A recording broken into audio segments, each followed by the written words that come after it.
What's up, Juventini? Welcome back to the AJC, your channel dedicated to Juventus. Big one today as Spalletti and Conte go at it for the first time in their careers, and it's a massive, massive test for Juve and the big one for Spalletti since coming aboard. Who will claim all 3 points? Oh boy, I tell you what.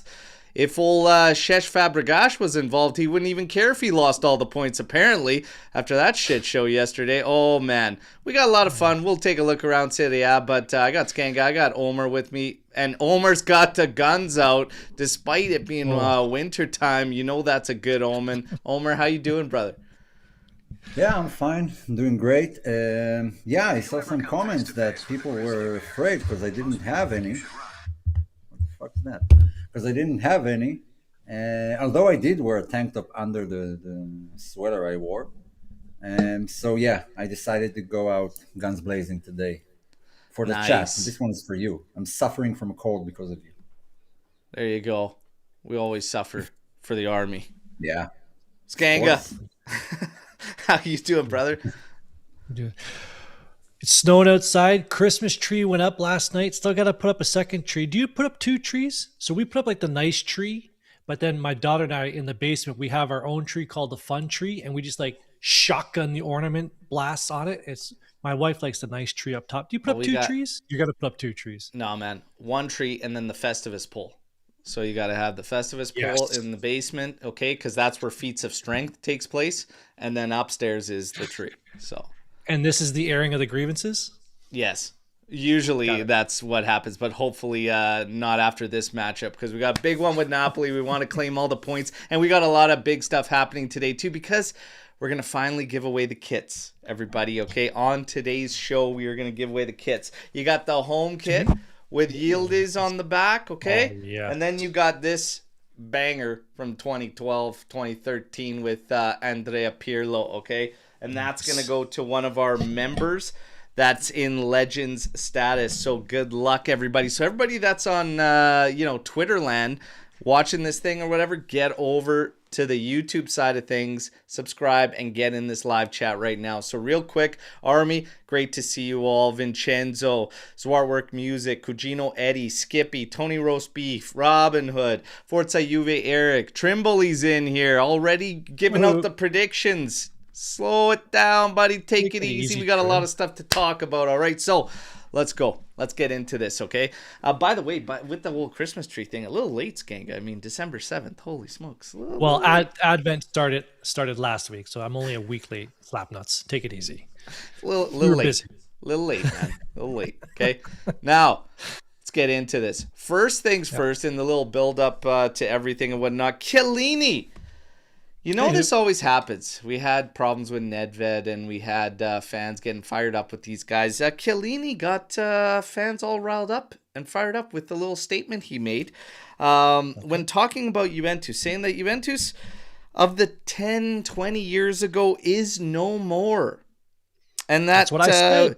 It's not, a Juve that could dominate football, stand next to the level of Real Madrid, and make major investments.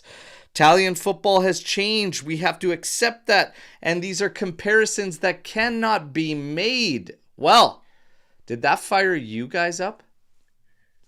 Well, I didn't hear it. Not. I'm hearing it for the first time right now. So first reaction. So a couple points there. Yes, this is not the Juventus of a while ago. You two gave me shit for that like a month ago when I said that. Serie A is not the same Serie A. But can we... And I think maybe he's talking about the financials where we can't be with like Real Madrid and Barcelona, but on the field, I think that's what people are going to take offensive. Why can't we? Why can't we get to that? So I don't know. I can see why people would be upset. Okay. I don't have a problem with it. I think he's mostly correct. I don't know. I guess hearing the truth hurts. But that's the reality. I mean, coming from someone like Chiellini, who's been at Juve 20 years ago, and he's part of the management right now. He was Juve's captain. I mean, how can I say that he's wrong? If he says that it's not the same, he knows it inside out. He knows what he's talking about. And to be honest, I don't even know what it means. The Juve of old. Yeah. No, because it's not like a play style thing, right? Juve's forte was fino alla fine, not giving up till the last moment. It's not like Juve dominated 80% possession each match with 25 shots on goal. That was never the case. Not in the 90s, not the early 2000s, not in the decade of dominance. And it's less likely even to happen now. And yeah, Serie A, I mean, that's trying to recreate what once was or bring it back is exactly what Gravina is trying to do. And it doesn't work. That's the reason Serie A is where it is trying to hold on to things that are just no more. So I don't see anything wrong with what Chiellini said. Just, yeah, hearing the truth hurts, I guess. I don't know. I mean, what's he actually trying to hone in on? There's a few things he could be trying to hone in on with those comments. I mean, what was the question? number one, well, I don't know. He's kind of more speaking to just fans and comparisons being Like, it made to wasn't the an Juve of interview. old. So whether it's media making the comparison or whatever, it's a comparison that he's addressing. But what's the point he's trying to hone in on? Is he trying to hone in on financials? Because, yeah, I mean, it's not going to be apples to apples. When fair play came into play, when? 13? 2012? Something like that. So financial fair play, I believe, came into play around 2012. That alone changes things drastically for all these clubs. And then especially if your league is behind the eight ball. Then you've got the whole, if you're talking about rosters and players and all this, and you're going to say it's not the Juve of 10, 20 years ago. Well, yeah, because of all these same factors, the league being behind, in turn makes its clubs behind when you're looking at the revenue aspect. And yeah, I mean, if you're trying to put Juve of old that used to go toe-to-toe with Real Madrid on the pitch, we were still kind of behind them in the grand scheme of things. And it wasn't so much a David versus Goliath, but Juve very much could hold its own across the board. And through the mid-90s, we were right up there with the best of the best. But again, this is a long time ago. And the whole landscape of just football in general has changed big. So Chiellini hasn't really said anything incorrect there. If you're looking 25 years ago to Serie A alone, it's night and day to where the league stood in the late 90s, through the 90s, into the early 2000s, until now. That's going to have an effect on all your teams. There's a reason Andrea Agnelli was pushing for a lot of shit while he was around, because he could see where it was heading and he could see what was going, and he knows that these clubs, including his own, Juve, was going to suffer if they didn't figure out a way to get this shit rolling. So then you get to now him saying that the comparisons are not legit. Okay. Yeah. You're kind of talking about two different times. But the people that are fired up about this kind of missed the second part, which was key, where he said Juve has always kind of gone through these cycles where they win and then they got to get back into that. And that's even true through the 90s and stuff like that. There were strong Juve sides that didn't win. And he said we have to get back to winning, and we will get back to winning. It's a matter of time. So they seem to kind of skip out that whole part where he says, yeah, we haven't won and we're on a down cycle that we need to get back up into winning, and we're doing everything in our power to get back there. So if the landscape's different, who really gives a shit? There's still ambition there, and Chiellini's holding true to it about winning. That's what I care about. I have more faith now in Juventus getting back to winning with Chiellini in the building. If he wasn't in the building, I think a lot of us would be like, and those words came from somebody else, I think we would be having a different conversation. And right see, now. this is the thing, is because some of the fans that got fired up about this are feeling like, here's the introduction to Chiellini getting turned into a suit and a Muppet that's going to tell us all bullshit and lies and join this whole upper management group that's been pissing us off for a while. Slide tackle everyone in the board when he comes in. I mean, look, your point about FFP is correct. It's very hard to compare those eras when the rules were different. It's like saying that in the 80s, Italy were this phenomenal team, but all the national teams basically, because you had the Bosman rule. So we can't compare teams after the Bosman rule when you can have the 10 foreigners on your team compared to most of your local players play for your local clubs and for the national team. Or like saying, I don't know, that Pele is not as good as Ronaldo or Messi because he didn't win as many Ballon d'Ors as they did. But they didn't give it to non-European players up until 1992 or something. So he couldn't have won them. So I don't like comparing eras. What was 20 years ago was completely different than football that we know today.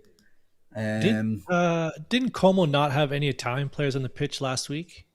Oh, there was a game where there was no Italian players on the pitch for both Inter teams? won the treble with no Italian players. Like they only had Materazzi and Balotelli, and they weren't starters. They had literally three Italians, like who were not in the starting 11. They were bench players. Yeah. So Chiellini, and getting things fired up. Gotta love the whole thing with how he speaks.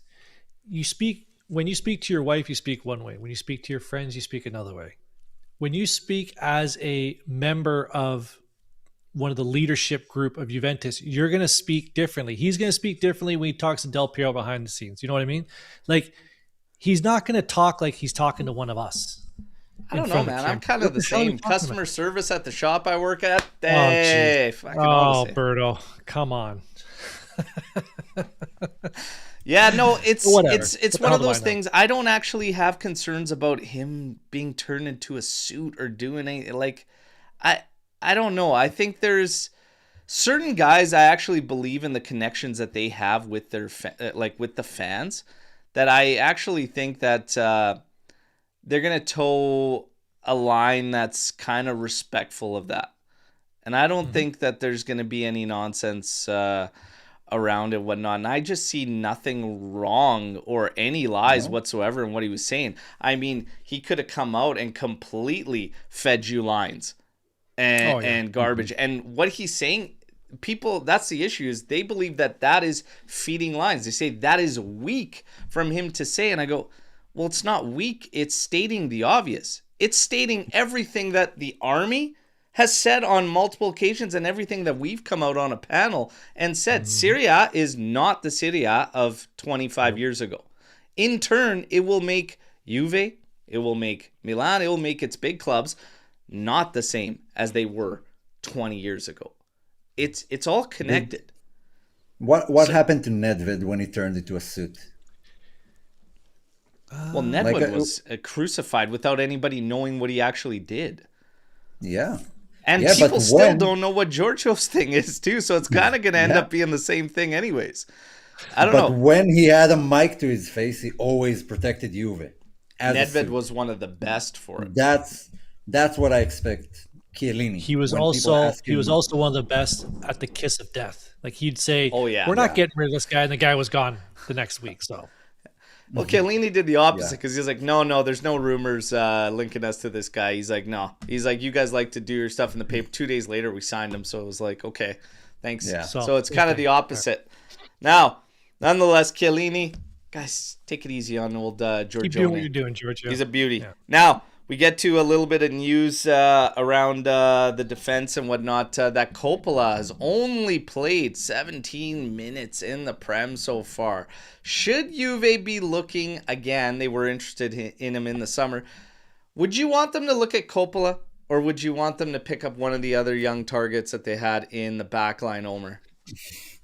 Gabriel, Uremovic. I've had it with these youngsters, to be honest. Like I mean, depending on the youngster, right? But I think, I don't know, I feel like we have enough of them, and we've been trying that for the past 4 years.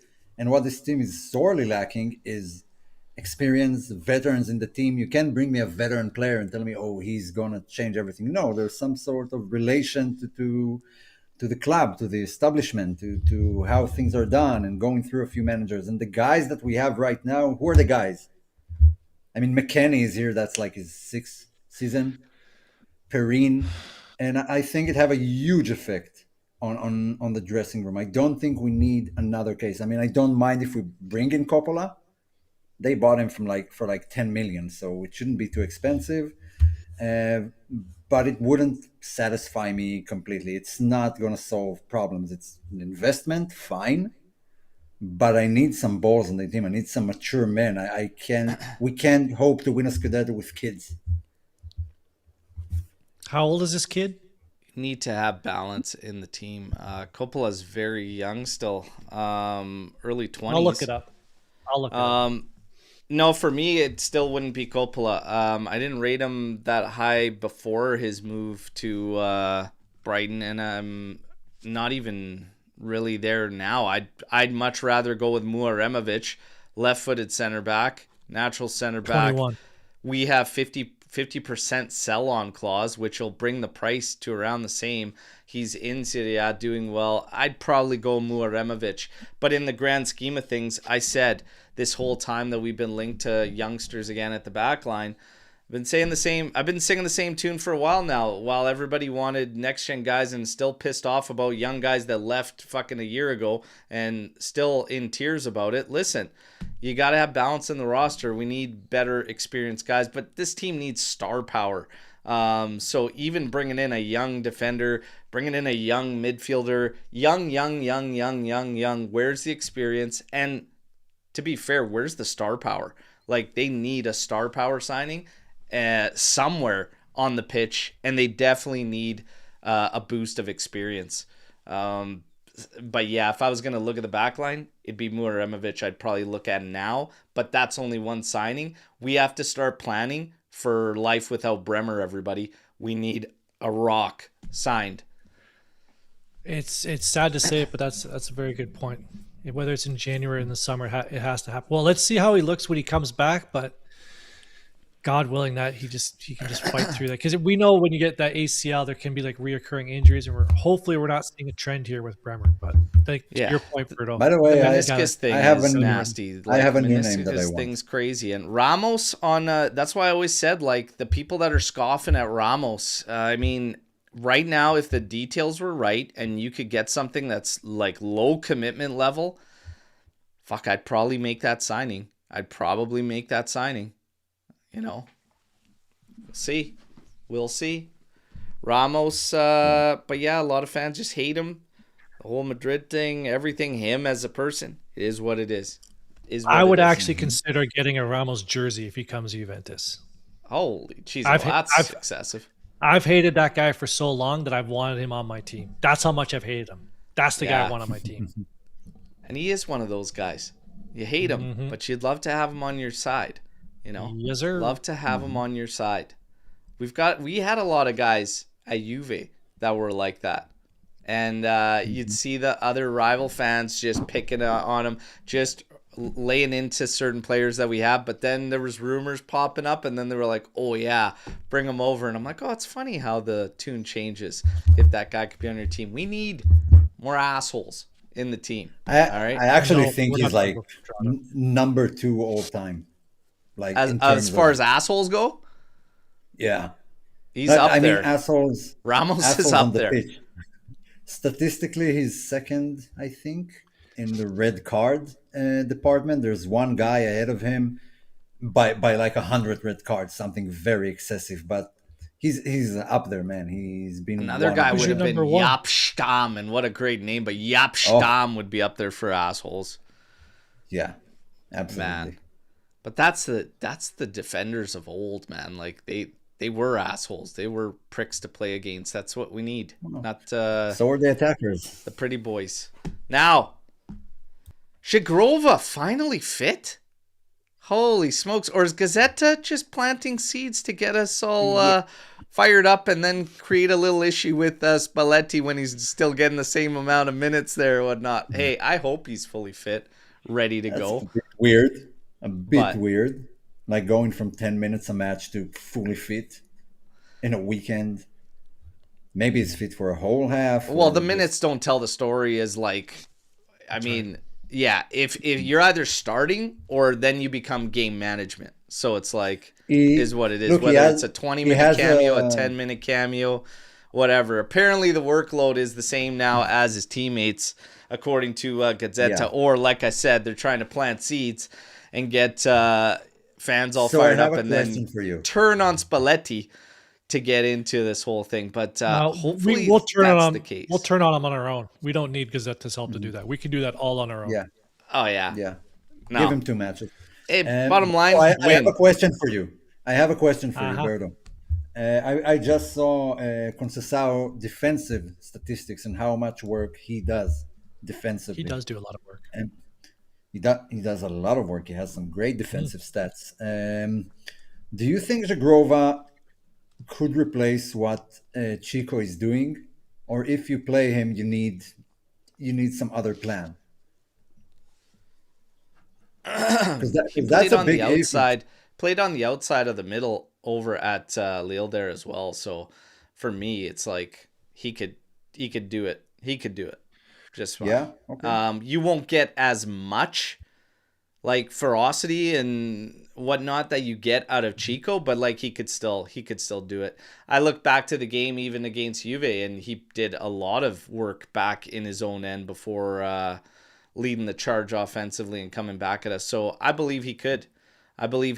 But right now, Chico's kind of one of those names that's got to be glued to the starting 11 right now until we see Zagrova actually get in there from the start and whatnot. So even if he were fit right now, and it's like you're good to go, do you start him in this game against Napoli? I'm not 100% sure. I'll be quite honest. I wouldn't. Zagrova, I wouldn't.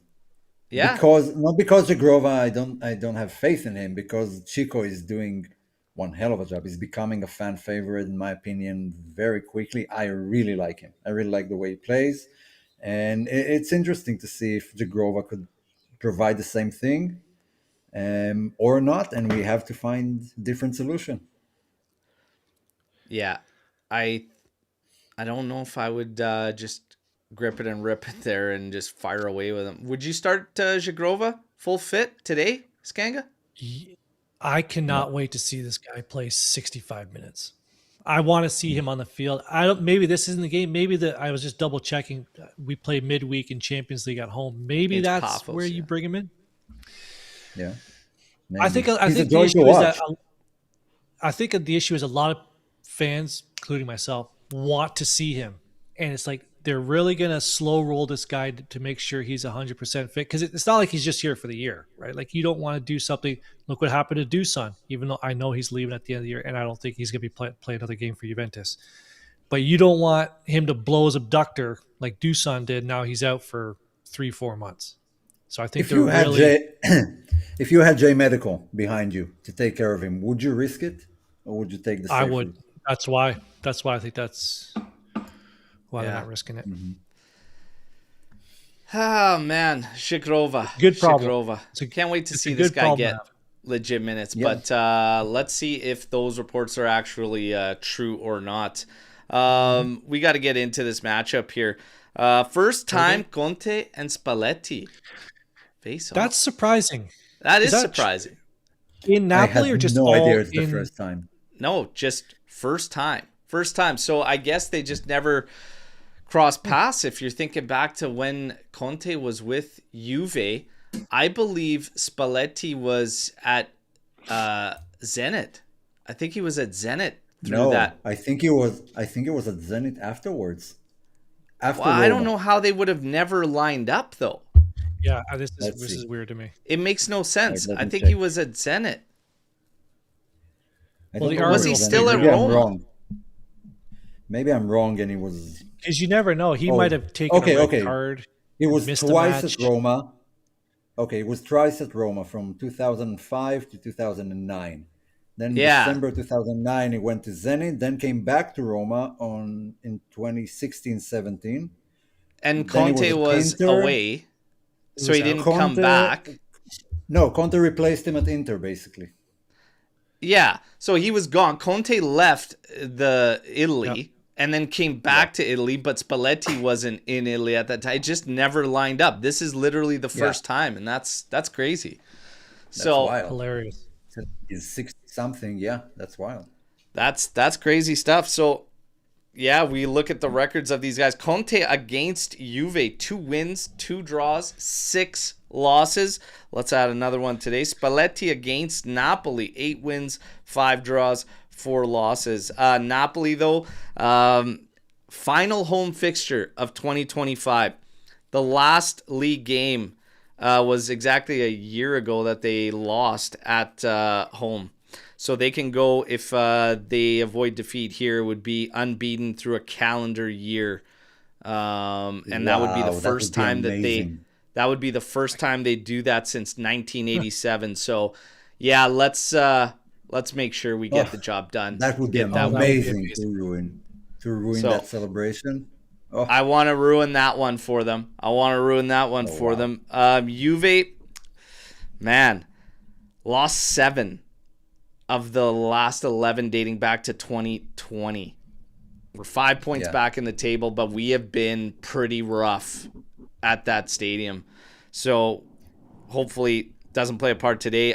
We are seeing some signs of Spalletti taking into account certain things around there, whatnot. It's interesting. We'll get into it, but man, this is probably the first like big test for Spalletti since coming aboard. It was a little crazy, hectic start. Then he had the international break, and we've been able to come out of it. He's kind of kept things for the most part pretty much the same, except the play itself. Has the play been changing? Because there was rules that were brought out about what he's trying to implement there, and then I'll get your guys' thoughts on him so far and whatnot. But Napoli, right now, in their current run of form, they've got 4 wins, a draw, and a loss in their last 6. Juve's got 3 draws, 3 wins in their last 6. And, of course, the wins are on the trot right now. When you look at their lineups, obviously McTominay and Buongiorno expected to return this weekend.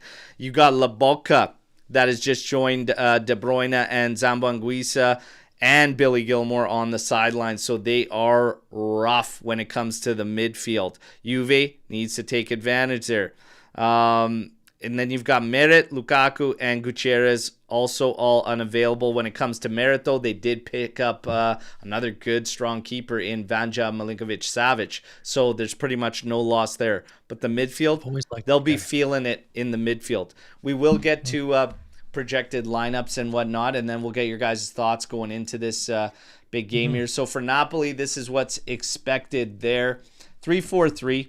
Very makeshift in the middle. They like to push McTominay a lot. I don't know if they can really afford to. Elmas expected to be there next to him, but this was the last time we seen it. Who knows what Conte's going to change or shift around there. But 3-4-3, Neres, Højlund, Lang, with Oliveira, Di Lorenzo rounding out the midfield, and then Buongiorno, Rachmani, and Bukama as your 3 center backs. For Juve, this is what their last projection was going to be for us, and it's pretty much the same. Di Gregorio, Kalulu, Kelly, Co-Miners, and then across the middle, Cambiaso, Thuram, Locatelli, McKennie outside right, Chico, Yildiz, and Jonathan David, who's expected to lead the line for Juve in the absence of Vlahovic now after his surgery. So you guys, a lot to tackle in this one and whatnot. So let's go with those lineups and how you think going into this game with that lineup from Juve. One of the storylines coming out of it is this a McKennie game? Does McKennie have to be in the lineup in this game against Napoli? I believe he does. Go ahead, Omer. Go ahead, Omer. I believe he does, especially because what and people are asking in the chat. I guess we're going to see Napoli sitting back a bit more, and because they have those 2 fast wingers, and they're really depleted. I think Conte is going to go for what he knows best, and that's great counter-attacking, calcio verticale, for guys who like to call it that way. So Mechanic does a lot of the pressing work, a lot. Like he runs nonstop in the press, and I think that's going to be crucial today, very crucial. And the flip side of it is if you don't play McKennie, so you move probably Cambiaso to the right over Joao Mario, and then you have Cabal or Kostic, which I'm not okay with going into this match. I prefer Cambiaso on the left and McKennie on the right because of the pressing and the running that he does, and because the alternatives, it's not it. Not yet, at least. I'm completely different. I'm Chico on the outside if McKennie's not in there. Now, McKennie was tested in the middle of the park, according to reports today, next to Locatelli. That tells me that Spalletti is probably trying to think of a way to facilitate Fabio Miretti in the game. And I would look at trying to do that. You're looking at a team that's depleted in the middle of the park. And if they want to give you the ball, if that is in fact true as to what they want to do, yeah, I'd have no fear in playing Chico as that outside player to start the game. That gets you Miretti in there. That has Yildiz still there and Jonathan David still there. I'd look at that. If McKennie is a must for you, because you could make that argument that he's a must for you, okay, I think he could still slot in there. I don't like him the best in out of the middle of the park, but I also have no real issues with sitting Cambiaso. If you have to have McKennie out there, you could take your pick between those two, but Cambiaso has not made himself a lock and a must start. So if you trust McKennie more and you want to kind of have him out there to clamp things down, okay, he's got to go on the outside. But for me, in the middle of the park, it just doesn't translate the best for McKennie. And I know that people are making the case for him getting into the area and being one of those players that gets into the box. Well, one of the principles Spalletti's been talking about is getting all these guys in the area so he can still do it from an outside position, which he has done. So he could still be like this aerial presence if you want to get after it like that. But the midfield battle, you better be winning that midfield battle against this team today. Even with McTominay in there, whatnot, it's makeshift. It's clamped down. The fact that he wants to go 3-4-3, still clamped down, and that's why he's going to have that extra firepower up top rather than a standard 3-5-2, obviously because midfield's depleted, but he wants to hit you quick and fast on transitions. So you know what? Put your guys that are awesome on the ball, hard to win off there. Like, Chico's got to be in this game for me. And if McKennie's got to be on that game, then Cambiaso can come out of it. But Miretti, I want to win that with midfield battle, so I play Locatelli, Thuram, and I play Miretti. That's just me. Skanga? The only comment I'd have on either lineup, well, I have two comments.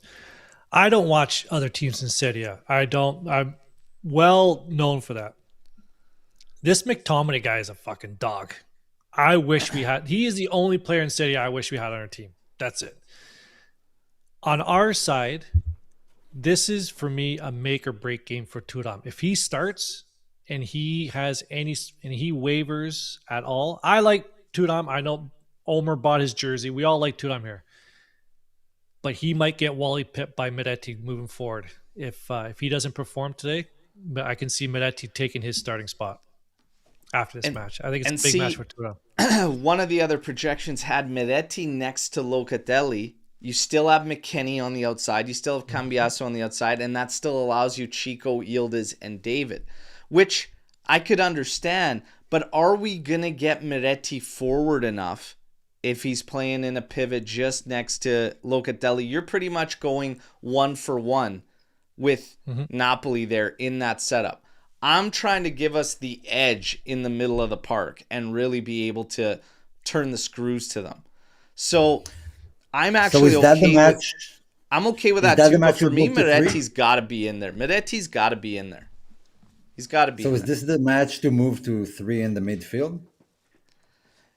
I've been screaming for it all year. I think this team just needs it for balance. Like, you need 3 midfielders. So who do you take out? I just literally said it over and over again. Cambiaso. Probably going to be McKennie taking Cambiaso off just to keep him on the outside. And Conceição on the right. I move Conceição to the right. And he plays as an outside and kind of a winger. And you just go at it. More of a 3-5-2. More of a true 3-5-2. Midfield three between Loca, Thuram, and Miretti as a triangle. Yildiz advanced centrally next to David, but Yildiz can free roam. That's probably the route I would go. As long as Kalulu's in there, I don't mind it. If it was Gatti on the right hand side there, I wouldn't leave Chico to face Norline alone. No, Kalulu's... So that's part of the coverage. Go ahead, Skanga. I got a quick one for you. Of the two managers, because you're talking about you guys are almost talking in absolutes, and we know that in football, absolutes are never a thing.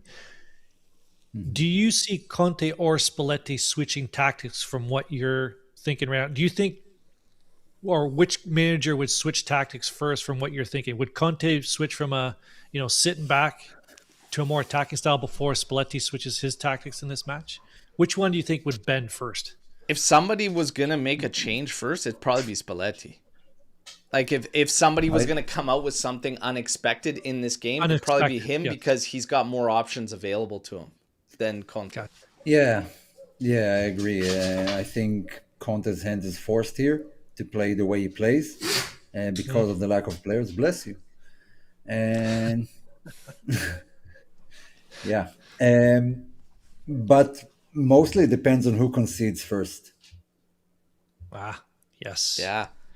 Now, we got to get to this game again, going back to Spalletti and whatnot. So, obviously, the principles of what he's trying to do to turn Juve around were, number one, play more vertically, be less predictable, speed of play, circulating the ball much, much quicker. And he wants players to make more runs and attack space and whatnot, just regardless of position. And he wants more balance of goals from all positions. Well, to be fair, the balance of goals has kind of been around.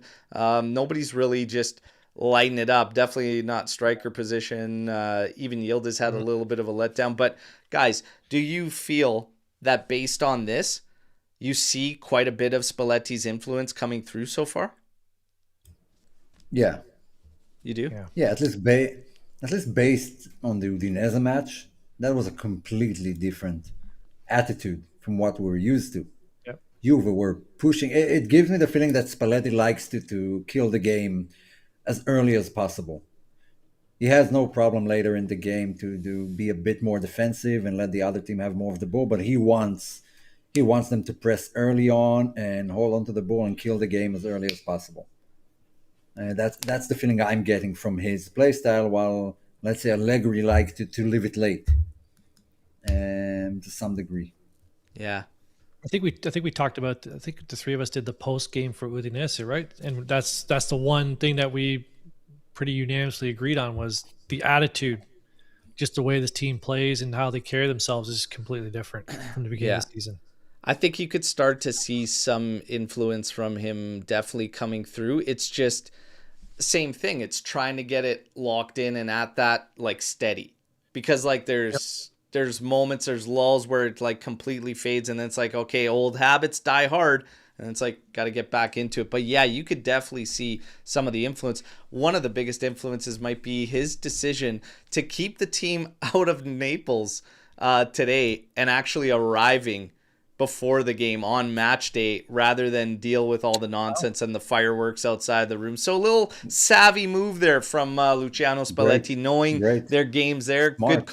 Good call. All right. Love to see it. The mind games, all that is all part of this stuff. I love it. I love all the little stories like that. Now, how much do you believe Juve's poor record as of late at the Maradona will actually be a factor psychologically in this game?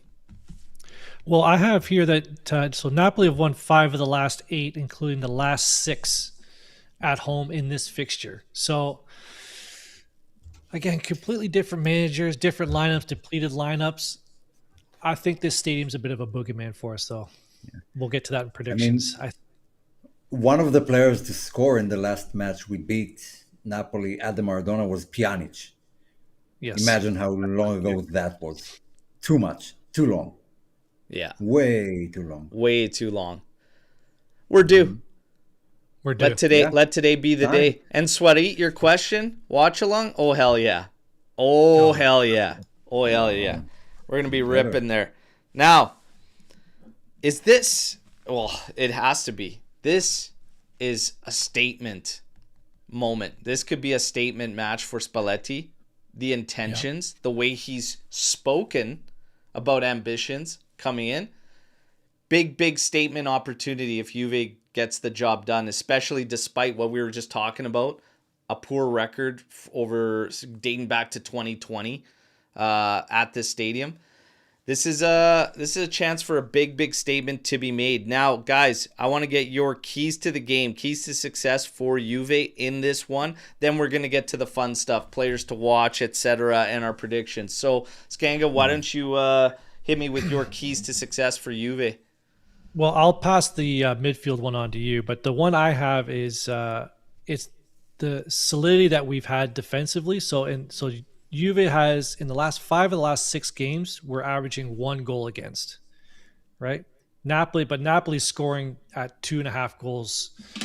So that's going to be like the big battle right there. How our defense can play. They've been playing consistently, right? Those 3 at the back.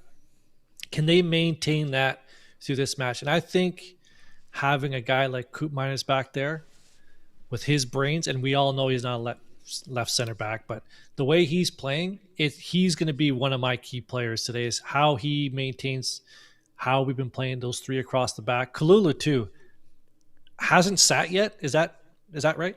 Yeah. Has not sat, has played every minute, every possible minute. Unbelievable. J Medical just licking their chops right now. This guy's a ticking dude, time bomb. I'm shaking. Oh yeah. The thought of this guy getting injured. I know. Milik's just sitting there next to the bed, just patting it. Here it is, ready for you, buddy. His time will come too. I know you guys are saying that Conte might sit back and play the counter attack, but for me, it's the 3 at the back and how they can handle when we're taking pressure, how those 3 handle it. I will say this, because I was very concerned with Kelly being at the heart of the back line when it first went to happen, but I've actually become very, very calm with our 3, despite the names like Koopmeiners, Kelly, Kalulu. I've actually become not confident, but like fairly calm with them for like a lot of different reasons. Like when Kelly's errors come up or he does get beat, whatnot, his pace is tremendous. Like he cleans it up pretty damn fast. He can recover quickly. And Kalulu, fuck, that guy is one of few that can run just as hard in the 90th as the first minute. So he kind of does the same. And to be fair, Koopmeiners is very, very smart. And you could see that he's dictating quite a bit. This will be a very big test for him as well, being back there for a game of this magnitude. I hope that they stand firm. We'll know if we can change this feeling of feeling somewhat calm with them to actual confidence based on today's game. I think that would be fair, that we could take it to a level of confidence depending how it goes and how they do. So if I asked you back in December to guess what Juve's back line would be in December, how many guesses would you have needed to get to Kalulu, Kelly? I would have never landed on this one. Never. I would have never landed on this 3. Yeah. So in terms of key things, but this is one of the terms of things key that just matchups? makes it incredible when you follow a team day in, day out, and you're just watching all these things shift and all these changes and guys moving into positions just to fill voids. And then all of a sudden you're like, holy shit, Koopmeiners woke up again. He actually resembles a footballer, and it's like, let's go, giddy up, right? Team needed it. It's working. The rest is all noise. 60 million midfielder, now defender. It's all noise. We needed a spot. We needed coverage there. He's filling a void, and he's doing so well. Just leave it at that. Leave it at that, and let's move. So, keys to victory. Yeah, I agree with all Skangas. For me, the big focus will be the midfield. It's going to be the midfield. Yeah. You got to win that battle. If you can't win it on a depleted Napoli, you're going to have major problems. So win the battle there. And man, you got to send numbers. You can't be afraid of that transition. Like, it's one thing to be weary of it, but you're gonna need some guys in the box and set pieces. Like, if you watch Napoli play, yeah, they are where they are, and it kind of like masks a lot of deficiencies. Every team in Serie A just doesn't scare me, okay? Napoli is not one that scares Not me. this year. Set pieces, they are suspect. But god damn it, we can't get our shit together on set pieces too. But like, I need the big guys to show up on these fucking set pieces today. Like, and can we, for the love of God, stop with the short set piece bullshit? Send it in there, hammer it in there, get some heat on there, and attack the damn ball, because they're suspect on set pieces if you watch Napoli this season. That's an area where I want to see McKennie attack. So he's out there in your line. I want McKennie creating havoc. I want Kelly in there. I want Thuram in there. All the big guys, get him in there. Even Kalulu, like, get in there. Although Kalulu for speed might have to be the guy kept back. We'll see. But He's always win the guy those kept battles. back. And that's one of the things. We got a lot of short guys, especially up top. Like, even David's not going to get the height. Like, Yildiz, Chico, like all these guys. But Yildiz is almost 6 feet. Like, he's not wee. And surprisingly, he has no aerial presence whatsoever. None at Chico all. almost had a header last game. Yeah, I Chico almost remember- got one. Like, I remember he just- one-headed goal from Yildiz against Torino. But Yeah, he that all was along at the his area. waist, It was though. a diving header, yeah. Yeah. He could have tapped that home with his foot. No, he But doesn't have it. yeah, and he's just a lot of the time unwilling to go to the back post for those. He just wants the ball at feet, topping and around, and that's fine. That's his game. That's But fine. somebody's got to go. So for me, don't be scared. Get those bodies in that area and create some havoc. Put them under. It's going to be hostile territory. Yeah, you just got to get after it. No fear. No fear. Players to watch in this one. Omer, give me one from each side for you. Players to watch in this matchup.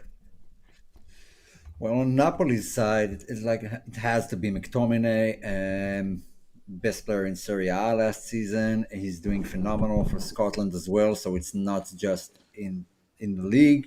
And he did well for Man United considering their situation. He's unpredictable. One of my keys would be to keep him out of the area. Just keep this guy outside the area. He's a beast inside the area.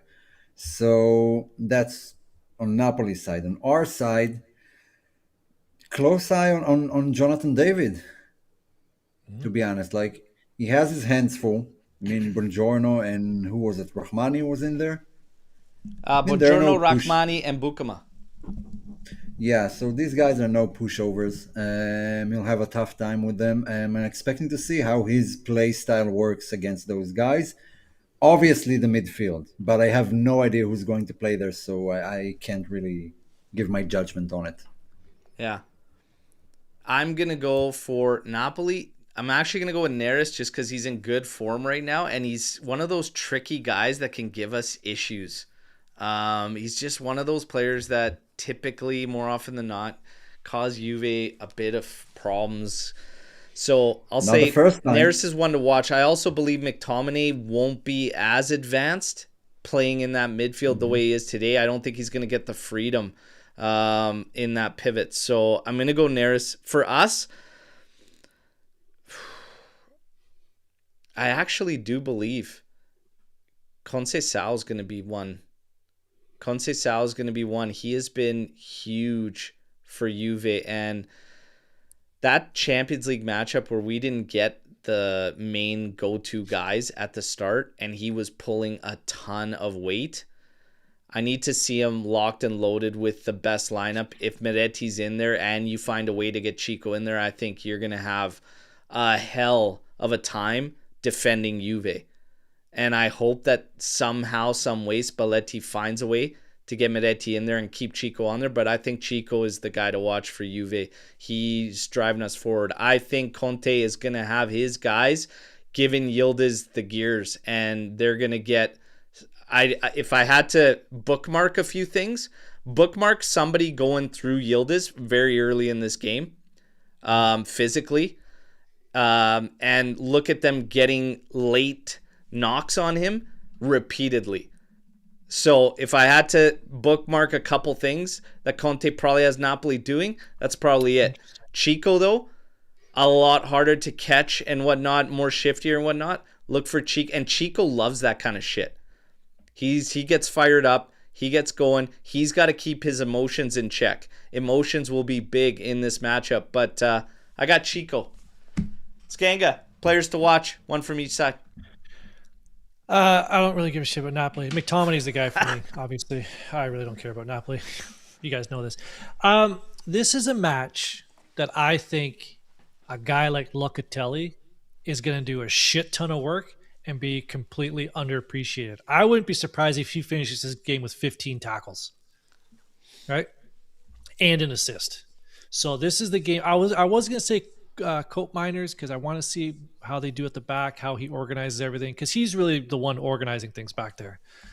But this is a game where I think quietly on the post-match, it's going to be hard not to say Locatelli was man of the match. I think this is going to be one where even the haters, I challenge the Locatelli haters out there, and there's a lot of you, to really focus on him and see the work that this guy puts in that isn't appreciated by most fans.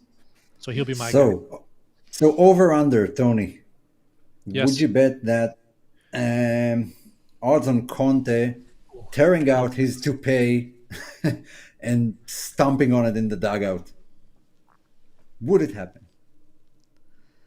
It wouldn't. I think he would take a red card. I think this is a match where he would take a red card for sure.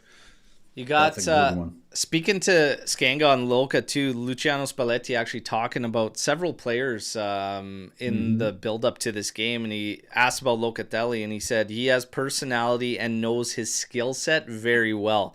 Even if at times he gets a little carried away trying to do other things, he knows what I asked from him, and he's been practically perfect in these past few matches, and I expect another great performance. Huh. Huh. And then you get to Billy has to say about it. What's that?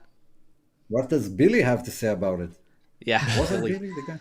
Well, speaking of Billy's favorite, McKennie, he actually spoke to McKennie too, and Spalletti said, McKennie says, you ask and I'll do it.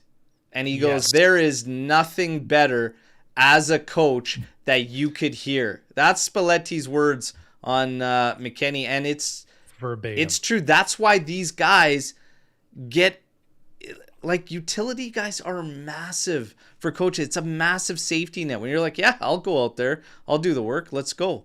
You know? Yeah.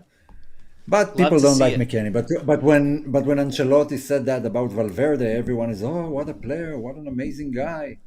Utility guy. But when it's McKennie, oh, it's awful. Yeah. You know.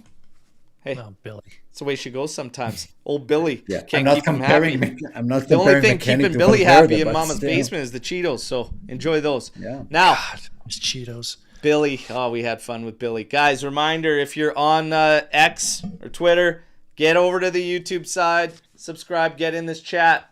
We're going to give one of these away pretty quick. Home Kit Yildiz, and then this old school beauty is going to an AJC member holder in Legend status. Okay, 1 month, and then I'll show you what's coming up next month for the Christmas month, December. Oh boy. Okay. Feliz Navidad. Feliz Navidad. You guys, prediction time. Final score. Give me your way too early prediction for man of the match. Whoa. I'm going to hit you with some set the tone first. We got to set the tone. Yeah, but relax, because then I want prediction. I'm just filling you in. I want prediction. I want a final score. Okay, prediction. I want a way too early man of the match. Oh. And I want the first goal scorer of the game and the minute and how he scores it. Okay? But set the tone. Oh, all right. So today's referee is Federico La Pena. So he has, I'm just going to stick to this season. So this season he has 5 games, 16 yellows, so 3.2 per game, 2 reds, so not very many, 2 PKs. He averages 29.2 fouls a game. That sounds like a lot.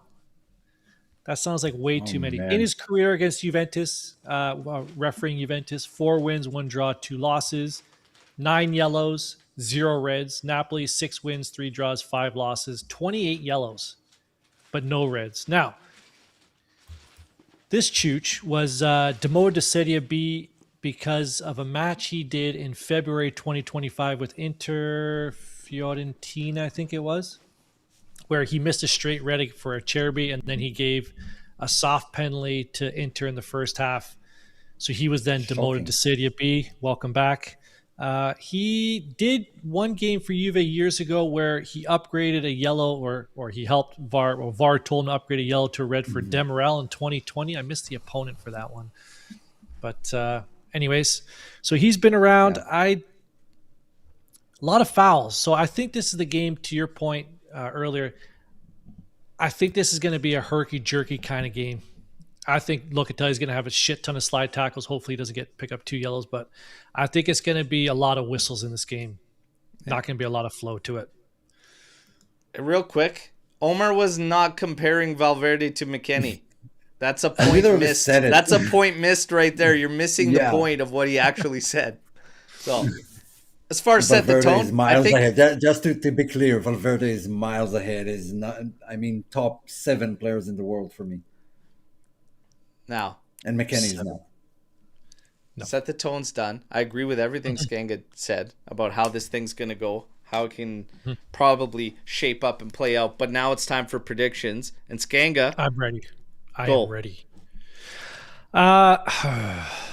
So Juventus is plus 210. A draw is plus 210. Napoli is plus 140. So slight favorites today.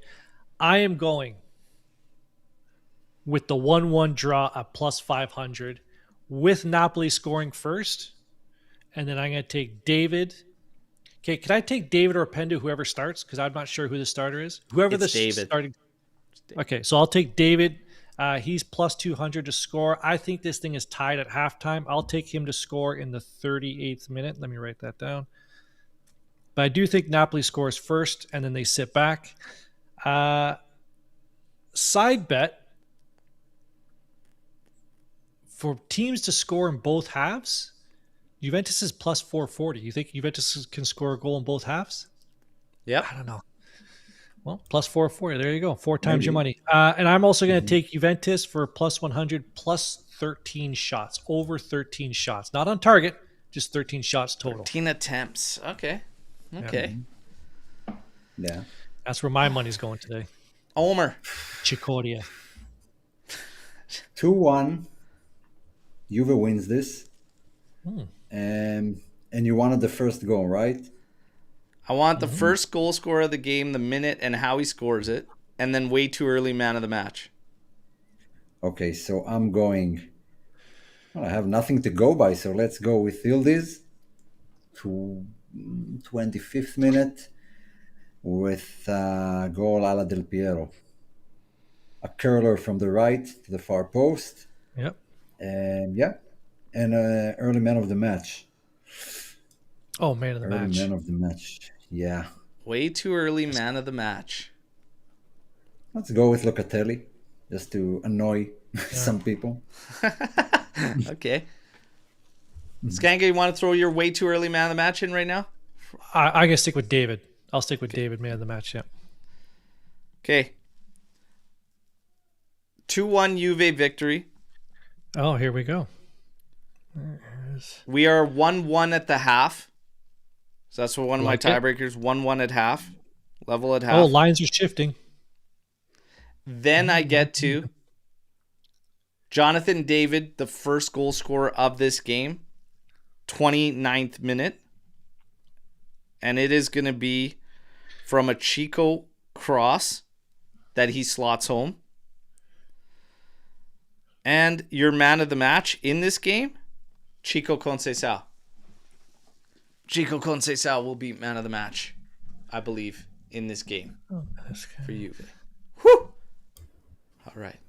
God damn. I don't know where... so I see here Juve Bunjo put in here. Napoli Juve 3-1 for Juve. Place a £10 wager to win 400. Buddy, you got to get on a better betting system, because if I place a $10 wager on a 3-1 win, I'm winning 300. Yeah, well, he's saying the same thing. Never mind. Yeah, he's That's saying good. win That's 400. good odds. What the like hell? I was 40. like, he's literally saying that. Yeah. Actually, I got to find out where he is because he's getting better odds. Now, Where are you betting, bud? I got to find out where he's betting. now, we've got gonna get to storm the barn. We're gonna have fun. We're gonna get the kit giveaways going. All right. And first things first, though, we do have Omer's the bald statements to tackle. God, I love these. I love it. The bald statements. Yes. 3-1. Let's go. Oh, You're muted, bud.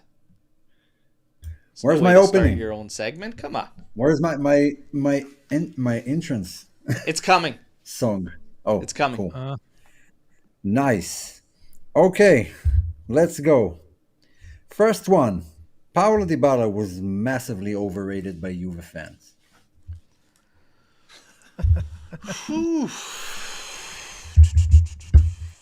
Again, to clarify, these are not my opinions. These are hot takes, bold statements.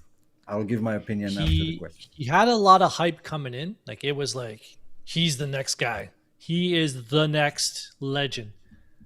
So he was very good. I guess I disagree because massively overrated. I believe he was slightly overrated towards the end. I believe he was slightly overrated. I would agree with that. So I'm going to say that I disagree on the massively overrated statement. Massively overrated, yes. Oh. I actually think it was phenomenal. It was just absolutely great. The only issue he had is being very, very similar to Messi. Like the comparison was almost inevitable. And that overshadowed his international career for Argentina. Could have had a better career there. Maybe then he would have been even more appreciated. But definitely not overrated. I think he did what Juve brought him to do and then some. Yeah. Awesome player, though. Okay. Loved him. Loved Dybala. Awesome player. A joy to watch. But, Absolutely loved yeah, him. slightly overrated. Slightly overrated.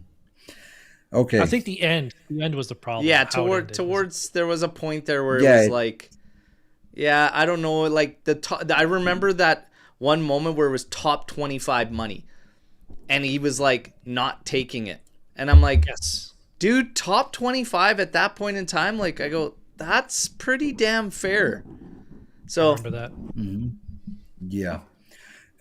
Next one. Del Piero shouldn't have left in 2012. Juve paid a cultural price for it. I agree. Well, hang on. Like No, I don't have to. Like, I think his playing career was done. Like, like just keep dragging him off the bench. Like, what good is that? Like, I don't. Because he would have stayed, he would have played for free. He didn't care. He was fine with the minutes he was getting. And maybe just maybe down the line, this guy actually does want to get involved and help out more and actually do more, and maybe would have provided a service over this past time where we've lost our culture or our identity and whatnot. Like, if you look at Del Piero, we've often brought up the fact that maybe he doesn't want to come to Juve to like actually help out or be part of management or any of this thing. So did we pay the price culturally? Potentially. And it's also like there's players that have left in really shitty circumstances. Mario Mandzukic, Claudio Marchisio, the list goes on and on over how we treat goodbyes. Danilo's another one as of late, which was ridiculous. But Del Piero is the one fucking guy. Like, if he wants to stay and sit on the bench, play 10 minutes here, 15 minutes there, it's like, yeah, you know what? You find a way. That guy should have never left to play anywhere else, and it should have just been solidified at Juve. I think it kind of hurt. I think it kind of hurt. I think we had a lot. Yeah, I disagree as well. I just think we went on after that. We won 7 Scudetti in a row after that. or 6. He's not going to after make he you left. not win Scudetti. But in terms of culture, we had other things happen to this club that affected our culture that he wouldn't have been able to fix. I disagree because first of all, I think it was the perfect time. One last Scudetto, marshaled Juve through that Serie B and The banter timing was to beautiful. I'll give you to that. lift one more Scudetto, final goal on the final match day against Atalanta at home. But we also won Round 9 on the against trot, and he could have Wow. just really stat padded too. Yeah.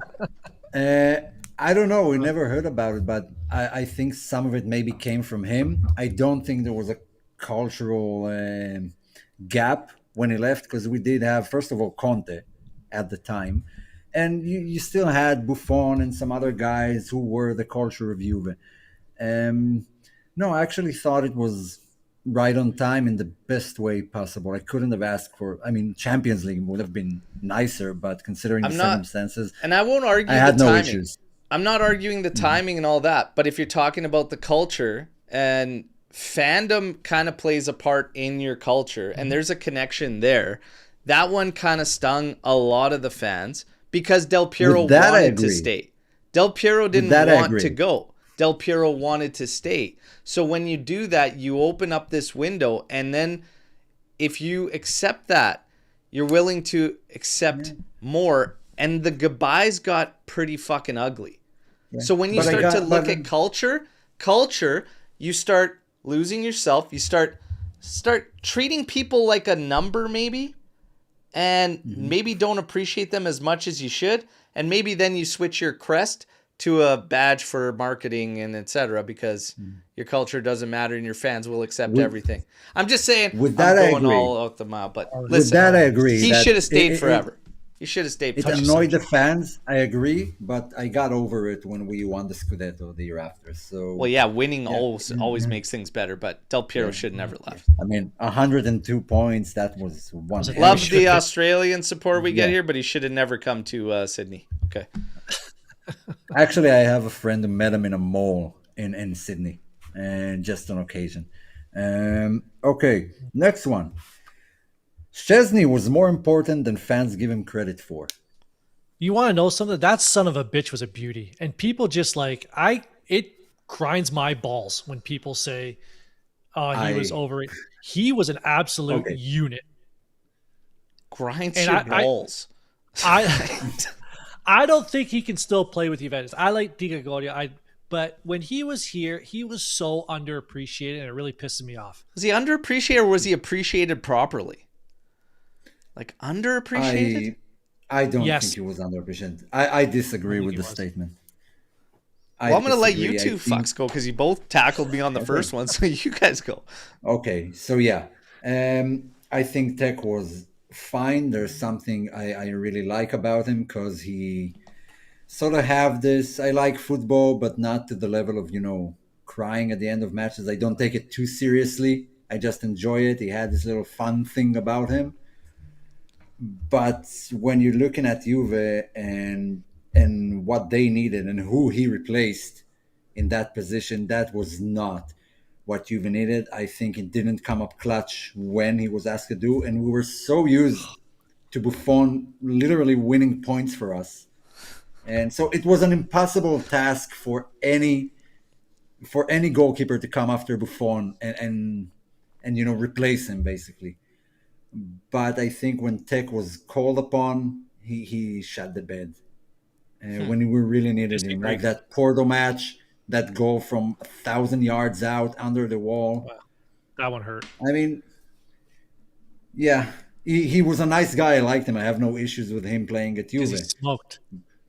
But I wouldn't have liked him to stay at Juve a minute more than he did. I am not saying that I am not saying that he was better than Buffon. But I am saying that he was a better PK stopper than Buffon ever was.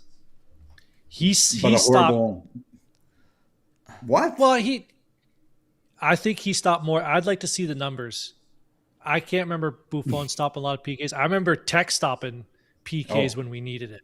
He was better at PKs than at free kicks. He conceded a lot from free kicks. I'm gonna say for me, he was not underappreciated. I think he was probably appreciated properly. I think he took a lot of flack, but he also had a lot of blunders. Like when he was taking flack, it was like around blunders and stuff. But he did a fine job. I mean, he wasn't bad by any means, but I don't think he was underappreciated. I think he was I don't think people probably. hated him. Did people hate him? I don't hate him. I disagree with the statement that he was Oh yeah. underappreciated, but I think it was appreciated just fine. Yeah, I think he was appreciated just fine. I mean, he had big boots to fill. Did he fill them to that extent? Probably not, but he did a good job. Like, I mean, I don't know. Like, I'm kind of. It's like certain aspects I think he was underappreciated in, but others I don't think he was. Like, if you're looking at a leadership side of things, I don't think he was a leader. And I think he was seen to be one of the leaders, and I think that's where he fell flat for me. And I would say that I didn't look at him as a voice of the team, a leader of the team. Some of the shit he would say afterwards, he was all jokes, and sometimes I'd be like, is this guy fucking for real? Telling other guys to like throw their headphones on if like one of the leaders of the teams is talking, despite what you think of the guy or whatever. It's like, I don't really know. Like, that's not leadership type fucking stuff for me. But on the pitch, I think on the pitch, I'd probably say more underappreciated. I don't think he was as bad as many made it out to be.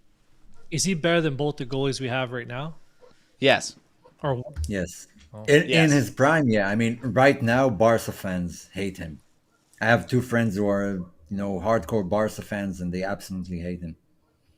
Yeah. So just not because of his personality, just because he's not good anymore. Yeah, and Barca want fucking goalies that can tiki-taka, so fucking Tech's not your guy. He said that too, by the way. When I played for Juve, it was all about defense, and here it's more proactive and blah, blah, blah. He said that last year. Yeah. Barca fans want a fucking midfielder in goal. Yeah. Okay. So, next one. Juve were 100% right to sell Pogba at the time. Oh yeah. Which time? The first time. They For didn't sell him the 120? second time. Oh, Yeah. we got him for free. That's right. 120 million bought us Higuain. Yes. Yes. I love That's Pogba. a tough one. He was That's a unit. tough one. I brought this up, I don't know how long ago, but I said it's always bothered me how it's just like a guy wants to leave and it's like, yeah, we just go and do it. Because I'm like, I get he wanted to go and I understand why, but it was like, fuck, I would have fought to keep him. And I would go as far to say Juve and Pogba would have been better off if they stayed together at that point in time. And I think that they should have pushed to not make that sale. And yeah, I gotta disagree. Like, I get the players' will and stuff, but did we? Obviously, we were gonna be happy with the money we got. He came in at like 800K, practically a free. So did we even put up a fight? Probably fucking not. And we had, half chubs for Higuain out there that we could just steal him from Napoli on his release clause. That was awesome. I mean, for me personally, think it's a little bit of a. I would disagree with that statement that. Or no, sorry. I guess I would agree with it that we would have been better off to not. Okay. So I think from Pogba's point of view, thank you, Nice. Giuseppe. Shout Cataldo. out to Giuseppe, gifting 5 memberships. Yeah. Yeah, I think from Pogba's point of view, it was a horrible decision to leave Juventus. From Juventus' point of view, I mean, the money, it was before the Neymar transfer. So that was like the world record for transfers at the time. And it's basically cost more than it costed to build J Stadium, or the Allianz Stadium, if you want to. And when they asked Allegri about it, he said, when they told me the number, I told them just, yeah, so. Because it's just, so it was a lot of money at the time, and it helped us buy, I think Benatia came in, Higuain, Pjanic, and sort of rebuild the team. So it's a very tough one for me, but I think Pogba would have had a better career if he would have stayed at Juve, from his point of view. Yeah. It's a tough one. That's a tough one. I That's a tough one. I think I disagree. Okay, last one, and we'll make it a quick one. This is non-football related, and I know your guys' answers. Let's see what the chat says. Seinfeld is miles ahead of Friends. Oh, not even in the same stratosphere, those shows. I would say that Friends is underrated amongst a lot of people, but I would agree with that statement. I would agree with it. Okay. Seinfeld is Seinfeld all day. incredible. One of the best shows ever. Yeah. Ever. You know why? Because it's realistic. Because life sucks, and every episode ends with things not going your way, and everything falls apart.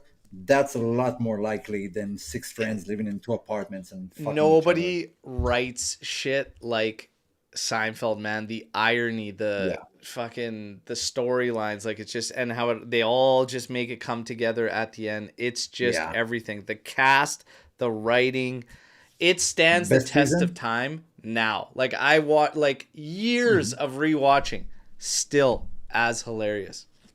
Tops. Yeah. It's tops. Top season? Top tier. Best season? It's one of the middle ones, I think. I think it's 3 or 4 or 5, somewhere around there. I think is one of the better ones. I get it mixed up, but I think it was like 7 or 9. 7 or 9. For me, it's 3. For me, it's 3 when they pitch their show about nothing, and that whole season. I love that. Hilarious. Anti-dentite, that was so good, man. The episode with the pig, man. Oh, yeah. No.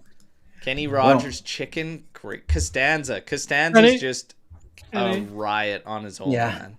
Costanza and his dad. Oh, Jerry Stiller his dad Frank is gold. Costanza is pure gold. Now, both parents, Jerry's parents too, are hilarious. We got some Storm the Barn. Let's give some kits away. Okay? Oh, do we hang on? Do Orm and I have a shot at these? No, we suck. But you guys have shot at prizes in the year end when we do the cast thing in the chat. So this bad boy, this is an all timer, by the way. Yes, sir.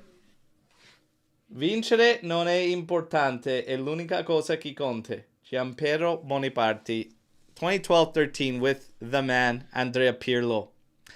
This goes out to, obviously, our membership status in legend status for memberships. Adam Khan was the winner of this kit. Nice. So big shout out to Adam getting it done here, okay? And getting that one. Now, for the rest of you, and again, if you're on Twitter, you want to get into YouTube now, you want to subscribe, you want to be in the comments here. This home kit with Yildiz on the back, okay? You got to earn it, though. Oh, here we go. I'm thinking of a former footballer for Juve. The first one to name this player. Are you going to send it to us in the chat? So I'll send it to you. I'll send it to you. No, I want to figure out by myself. Okay, you can figure it out. Just don't look at the chat, Omer, while I send it in the AJC team chat, okay? Just don't pull it up. Okay. All right. So no one's getting this one. Everybody's locked in. Everybody's loaded. We give the guys from Twitter a chance to get in. By the way, guys, likes 39. Let's go. Get those likes up here. We're giving kits away, for God's sakes. So this player. Let's see. How do we start here? I don't know how you start this one, buddy. That's a tough name right there. Represented 8 Italian sides. That's a lot. Finished his career in Canada. Played for 8 Italian sides. Also played for a Spanish and a French side. I know who that is. It is not Giovinco. No, we're going to keep rolling. No. He was with Juve for a short period of time. 2 seasons. scored an absolute cracker against Milan. Do you have it, Omer? An absolute cracker against Milan. No, not Vieri, not Ibra. Matt, congratulations. Marco Di Vaio.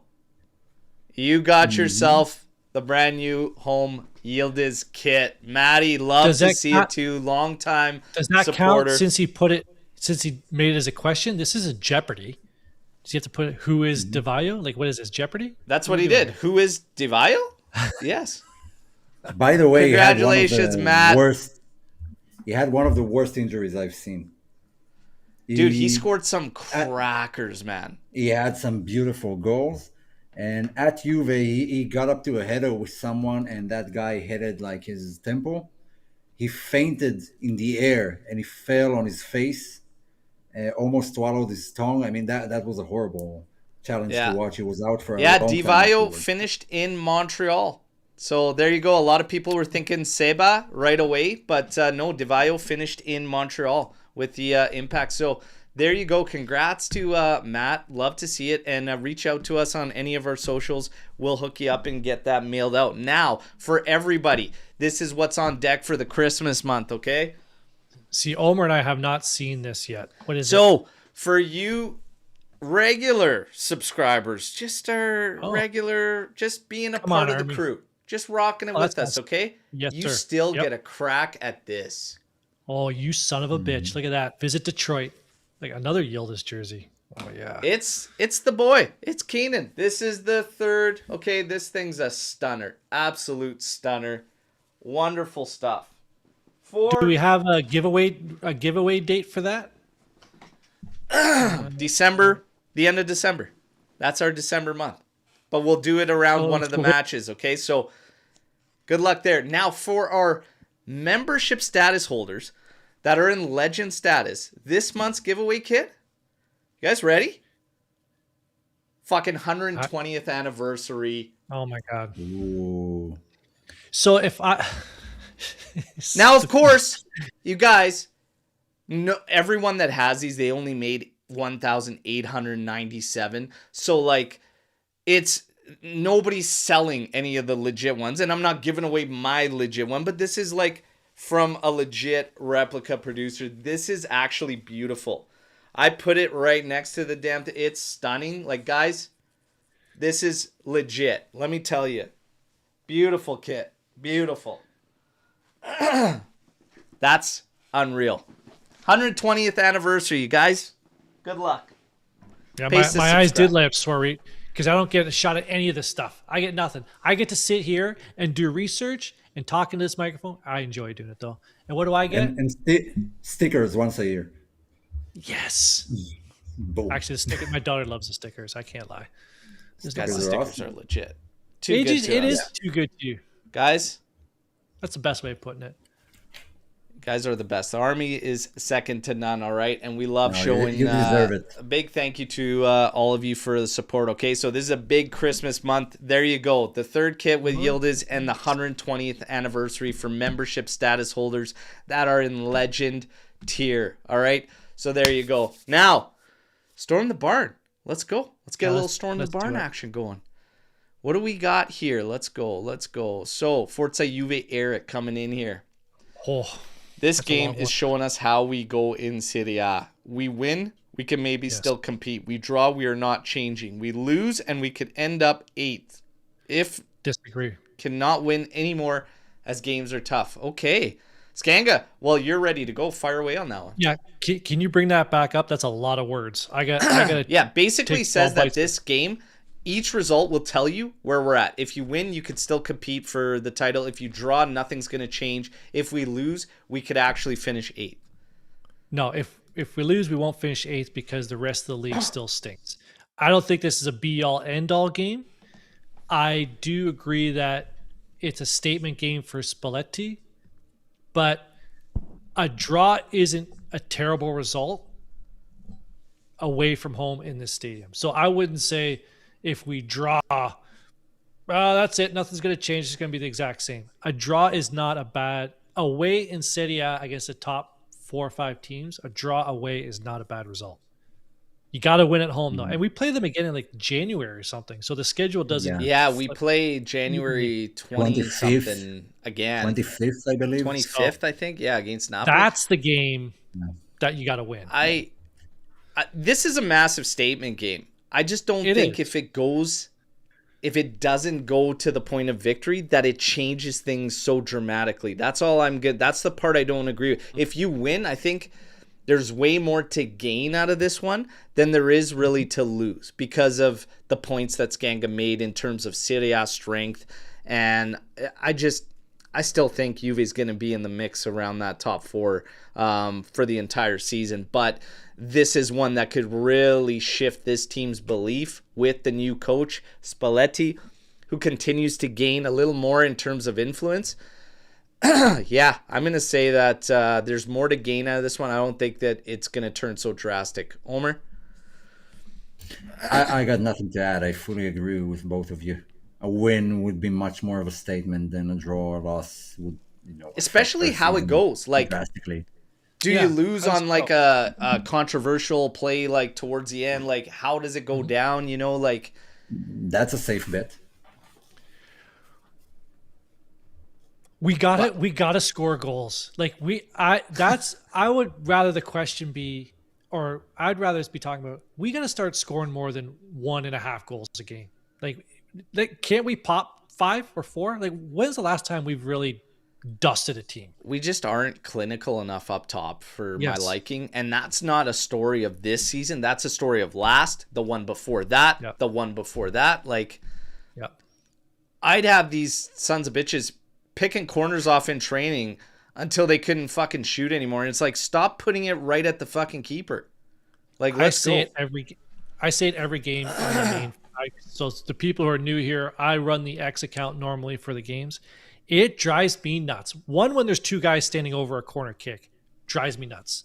2, when a professional footballer can't hit the net with either foot from 22 yards and in. I don't care if there's a defender in your way. You should be, even if it like floats in there, you should be able to hit the net, force a save of some type from 22 yards and in. There's no excuse. Either foot. It's your job.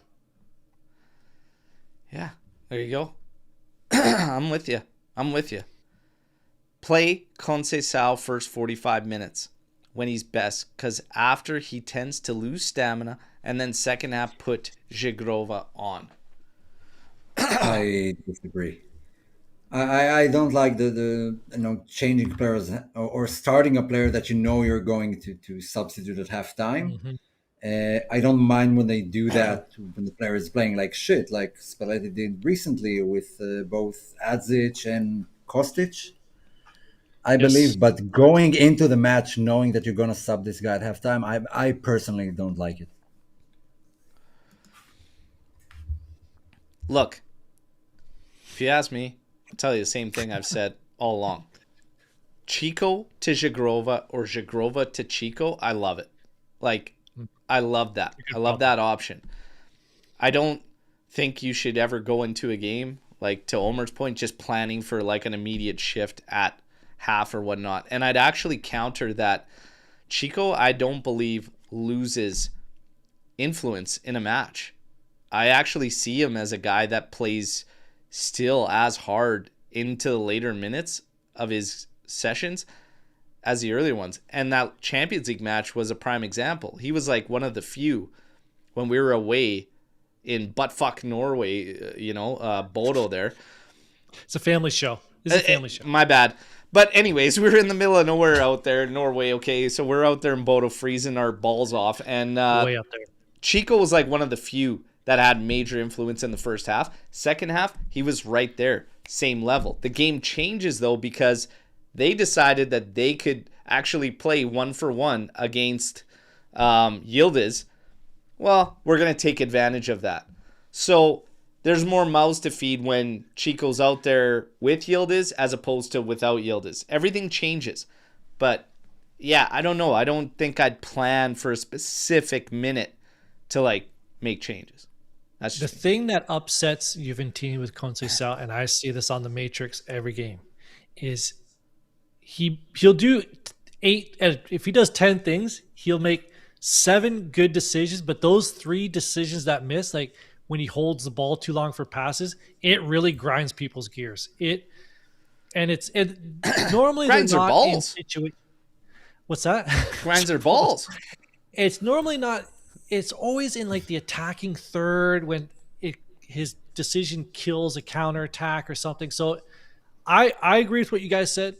I'm just saying the sentiment out there is that he makes decisions sometimes that just Okay, but it has to be managed, mid-match. That was Yes. one of the frustrating things with Allegri in his second stint. You knew exactly what subs he's going to make and what minutes he's going to make them. He didn't manage mid-game based on what happened, and so far Spalletti has done it, and I like it. Yeah.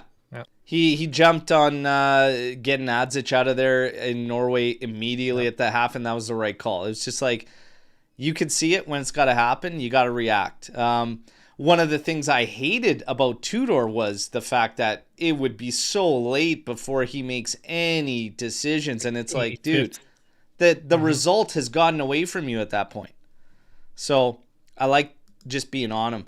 What's your opinion on Cope Miners? Okay, hold on a sec. What's your opinion on Coop playing central in a 3-man midfield as the playmaker? To be honest, I have no opinion about it. I've yet to see it. Based on the way he plays right now, it seems like he could do it, but I don't know. I haven't seen it. Like, I can't make a judgment on it. Mainly defensively, and what Locatelli does when he's in that position, the amount of blocked shots and whatever. If we had coverage at the back line properly, this game, to me, right now, I'd have Loca and Cope Miners next to each other with Moretti advanced. Thuram wouldn't start this game for me if we had a proper back line. Interesting. Yeah. That's what I would have done. You'd have 2 guys that dictate things, that are comfortable on the ball, that can come back, that can collect, that can progress the ball and get things forward. That's how I would have done it if we had the proper back line. Now, people will obviously, Billy's going to go mad on Loca and say, no, Loca shouldn't be starting. Fucking. Okay. Billy. Out of the next Billy. Out of the next 3 Serie A matches, are you guys happy with 1 draw? Napoli or Bologna and 2 wins? Yes. Yes. Roma is tied right now and they have a red card. So they're going to do what I told you they're going to do. They're a clown show. They're going to fall off. Como's going to fall off. Yes, I would be okay with that. You haven't lost, so I'd be okay with it, but let's go for the 9 points. Let's go for the 9. But yeah. Oh, absolutely. Yeah. But if it plays out and you haven't lost out of that stretch, yeah. I mean, you'd have to be happy. Who are the other 2? Who do we got coming up? Bologna and Roma. Bologna and Roma. Napoli, Bologna, Roma is our 3 right now, right? So you'd got to take that, right? But let's go for the 9. Yildiz can go down as the best Turkish talent of all time. Thoughts? Can go down, yeah. Well, didn't they have that incredible saxophone player? Like, are we just talking football? Like, Turkey had an incredible sax man. They had that guy firing at the Olympics with no aid, with no accessories, just bam, and took silver medal. That guy was awesome. Yeah, why not? He's 20 years old. I mean, he has his whole career ahead of him. I can't make a judgment that he wouldn't be. I mean, he's probably already in the talks if we're being honest here. I mean, yeah. Yeah, I absolutely. think they made it. They made it to the semifinals, I think, in the 2008 Euros. They had a good team back there, but no name stinging out. I mean, so far Çalhanoğlu has a bigger legacy because he's older and played more. But he has There's no Turkish superstars. There's no Turkish superstars coming to mind. I apologize. Maybe I should be better versed in the Eastern European. I can only think of Suker. Suker. No, he was. Yep. He wasn't. He was Croatian. He's Croatian. No, they have a Turkish Suker that scored a lot of goals. Right. Oh, yes. Okay. I didn't know that. I remember Rushtu. He was a good goalkeeper. He had always these black lines on his face. If I'm looking up the Yeah, list of that's it. best Turkish footballers, he's literally the only guys I'm gonna tell you about were I know about Şükrü, and then I know about Çalhanoğlu. That's really it. Yildiz could easily go down. Wait. When he's done as the Demiral best. can still surpass him. Yeah, didn't know Hakan Şükür. Had no idea who was. I never heard the name, to be honest. But yeah, Maybe I Tuna, don't remember. you're onto something. He could. Oh, here's Adam, the winner of the 2012-13 Pirlo kit. Did you guys Does he know that? Asamoah is not only a great football player, but also a master in martial arts. He has a black belt in Taekwondo. Quadro Asamoah. Well, you're making me immediately regret that decision. Okay. Yeah, take the kid back. Yellow card. That actually, no, you know what? That's a You want straight. to know something? He puts No, the it's not effort. bad. It's not bad. It's a pretty good one. Okay. It's a pretty good one. Yeah. We went to VAR and it was There you go. Yellow card. Yeah. Sign of a good job. Yellow. Adam's a beauty. Congrats on the kit, buddy. Thank you for all the support. Now, Yeah. Oh yeah, Mesut Ozil. I'm sorry. Yeah. Okay. let's Just go obliterate back. these mutts. 5-1. Data Conte. Fuck it. Kalulu hat trick. I love it. I love ending the show with that fire. Okay, so preliminary day. Who's gonna get the day for me? It's gotta be McTominay, man. We gotta give McTominay the big day. I hope he absolutely has a stinker, and he's gonna get my day for this match. Di Lorenzo all day. Di Lorenzo, Conte might even get one of these. I thought you were going to give it to Conte, to be honest, but Yeah, you know what? Conte. Antonio Conte today. All right? That's family. With an oh, A. fam- With an A. it's a family show, bro. I know. God damn. I it's know. Conte I'm family just with a getting show. shame. too fired up. Guys, this watch along can't come quick enough, okay? 20 minutes before kickoff, we're going to reconvene right here. Great preview show. Always a pleasure. Omer, Skanga, let's go. Let's take it to these fools, okay? Everybody do whatever you do to bring in good luck. Whatever rituals, superstitious, whatever. Just get it done. We need a big win today, okay? And let's hope that the lads come through. Opa, I see your prediction in there, and I know Don't it's bring a it up. reverse Don't bring it up. jinx. It's a reverse jinx. I get it. Let's go for the reverse scoreline. Hopefully we get these goals that Skanga wants so desperately. Hopefully the floodgates open today. Oh my God. I would love for the floodgates to open Wouldn't that be amazing? at that shithole of a stadium, okay? Worst. Let's go. Let's win and get these guys out of that dump. Okay? Fino alla fine. Forza Juventus. We'll see you 20 minutes before kickoff. Ciao tutti. Set the tone.